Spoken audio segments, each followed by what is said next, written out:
টানা বৃষ্টিপাতে তলিয়ে গেছে দেশের বিভিন্ন জায়গা, ফলে বন্যার আশঙ্কা করা হচ্ছে। এমন অবস্থায় আগামী ৩ দিন দেশের কোথাও কোথাও বৃষ্টিসহ ভারী বর্ষণের পূর্বাভাস দিয়েছে আবহাওয়া অধিদপ্তর। আবহাওয়ার পূর্বাভাসে বলা হয়, উত্তর বঙ্গোপসাগর এবং তৎসংলগ্ন বাংলাদেশ, পশ্চিমবঙ্গের উপকূলীয় এলাকায় অবস্থানরত লঘুচাপটি গুরুত্বহীন হয়ে মৌসুমী অক্ষের সঙ্গে মিলিত হয়েছে। মৌসুমী বায়ুর অক্ষের বর্ধিতাংশ বিহার, পশ্চিমবঙ্গ ও বাংলাদেশের মধ্যাঞ্চল হয়ে আসাম পর্যন্ত বিস্তৃত রয়েছে।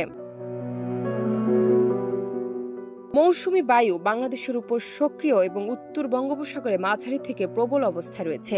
আগামী ২৪ ঘন্টায় ময়মনসিংহ ও সিলেট বিভাগের অধিকাংশ জায়গায়, রাজশাহী, ঢাকা, চট্টগ্রাম বিভাগের অনেক জায়গায় ও রংপুর, খুলনা, বরিশাল বিভাগের কিছু কিছু জায়গায় অস্থায়ীভাবে দমকা হাওয়া সহ হালকা থেকে মাঝারি ধরনের বৃষ্টি অথবা বজ্রসহ বৃষ্টি হতে পারে।